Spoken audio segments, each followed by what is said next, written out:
முதல் வாசகம். புனித பவுல் உரோமையருக்கு எழுதிய திருமுகத்திலிருந்து வாசகம். அதிகாரம் 3, இறைவசனங்கள் 21 30 முடிய. இப்பொழுதோ கடவுள் மனிதரை தமக்கு ஏற்புடையவராக்கும் செயலுக்கும் திருச்சட்டத்துக்கும் தொடர்பில்லை என்பது வெளிப்படுத்தப்பட்டுள்ளது. திருச்சட்டமும் இறைவாக்குகளும் இதற்கு சான்று பகர்கின்றன. இயேசு கிறிஸ்துவின் மீது கொள்ளும் நம்பிக்கையின் வழியாக கடவுள் மனிதரை தமக்கு ஏற்புடையவராக்குகிறார். நம்பிக்கை கொள்வோர் அனைவரையுமே அவர் ஏற்புடையவராக்குகிறார். அவர் வேறுபாடு காட்டுவது இல்லை. ஏனெனில் எல்லாருமே பாவம் செய்து கடவுள் கொடுத்த மேன்மையை இழந்து போயினர்.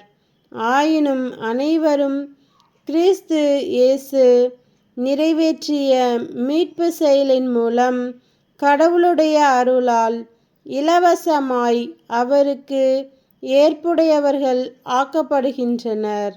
இரத்தம் சிந்தி மனிதருடைய பாவத்துக்கு கழுவாய் ஆகுமாறு இயேசுவை கடவுள் நியமித்தார். அவரிடம் நம்பிக்கை கொள்வோருக்காகவே அவ்வாறு செய்தார். கடவுள் கடந்த காலத்தில் மனிதர் செய்த பாவங்களை கண்டுகொள்ளாமல் விட்டுவிட்டார். இவ்வாறு மனிதரை தமக்கு ஏற்புடையவராக்கும் முறையை அவர் காட்டினார். இக்காலத்தில் தமது நீதியை கடவுள் பொறுமையோடு காட்டி வருகிறார். ஆம், அவர் நீதியுள்ளவர். இயேசுவின் மீது நம்பிக்கை கொள்வோரை தமக்கு ஏற்புடையவராக்குகிறார். அப்படி இருக்க பெருமை பாராட்ட இடமில்லை. எந்த அடிப்படையில் பெருமை பாராட்ட இடமில்லை? செயல்களின் அடிப்படையிலா? இல்லை, நம்பிக்கையின் அடிப்படையில்தான். ஏனெனில் திருச்சட்டம் சார்ந்த செயல்களால் அல்ல, இயேசுவின் மீது வைக்கும் நம்பிக்கையின் வாயிலாகவே எவரும் கடவுளுக்கு ஏற்புடையவராக முடியும் என கருதுகிறோம். கடவுள் யூதருக்கு மட்டுமா கடவுள்? பிறவினத்தாருக்கும் அவர் கடவுள் அல்லரா? ஆம், பிறவினத்தாருக்கும் அவரே கடவுள். ஏனெனில் கடவுள் ஒருவரே. விருத்த சேதனம் பெற்றவர்களாயினும் விருத்த சேதனம் பெறாதவர்களாயினும் இயேசுவின் மீது கொள்ளும் நம்பிக்கையின் அடிப்படையில் யாவரையும் கடவுள் தமக்கு ஏற்புடையவராக்குகிறார்.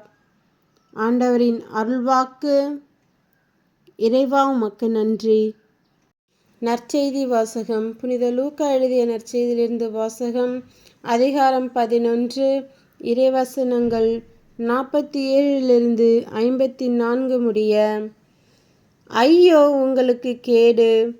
ஏனெனில் நீங்கள் இறைவாக்கினருக்கு நினைவு சின்னங்கள் எழுப்புகிறீர்கள்.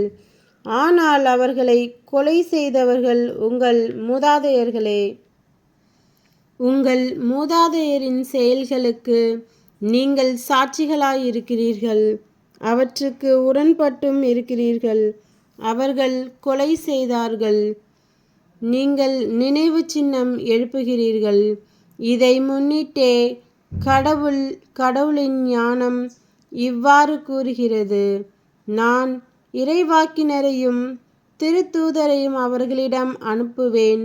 அவர்களுள் சிலரை கொலை செய்வார்கள், சிலரை துன்புறுத்துவார்கள்.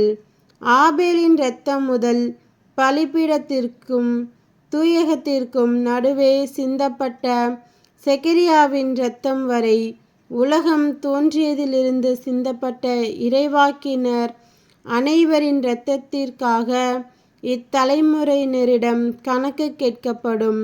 ஆம், நான் உங்களுக்கு சொல்கிறேன், இத்தலைமுறையினரிடம் கணக்கு கேட்கப்படும். ஐயோ, திருச்சட்ட அறிஞரே, உங்களுக்கு கேடு!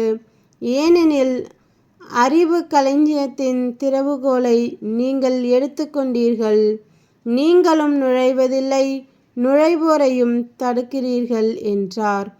இயேசு அங்கிருந்து புறப்பட்டபோது மறைநூல் அறிஞரும் பரிசேயரும் பகைமையுணர்வு மிகுந்தவராய் அவரது பேச்சில் அவரை சிக்க வைக்குமாறு பல கேள்விகளை கேட்டனர். கிறிஸ்துவின் நற்செய்தி. கிறிஸ்துவே உமக்கு புகழ்.